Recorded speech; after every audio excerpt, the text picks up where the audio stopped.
अब टाइम त मैले नि फर्स्ट गर्दैछु। हाम्रो दोबाको माइलाको बुढी माइलीकोले आज गोलभेडाको अचार बनाउँदैछन्। भन्नुपर्दा दिलको माइली हुन्छन्। दिलको माइली भन्छन्।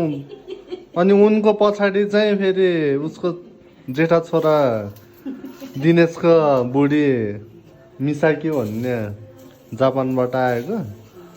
अनि आज उसको चाहिँ बर्थडे थियो। है केक पनि काटियो, खाइयो मजाले पनि। यता चाहिँ मोमो रेडी हुँदैछ।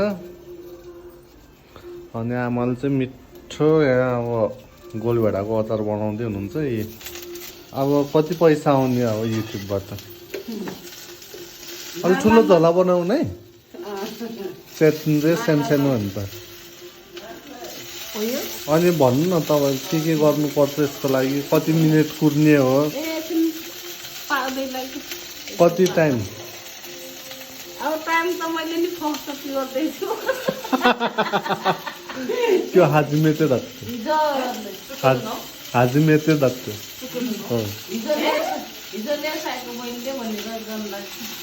तर मैले नि गर्नु त पहिला पनि गर्थेँ, तर पानीमा पकाउँथेँ। आज तेलमा पकाउँथेँ। युट्युब बनाइदिनु लाग्यो मम्मीको च्यानल। कस्तो होला केटा?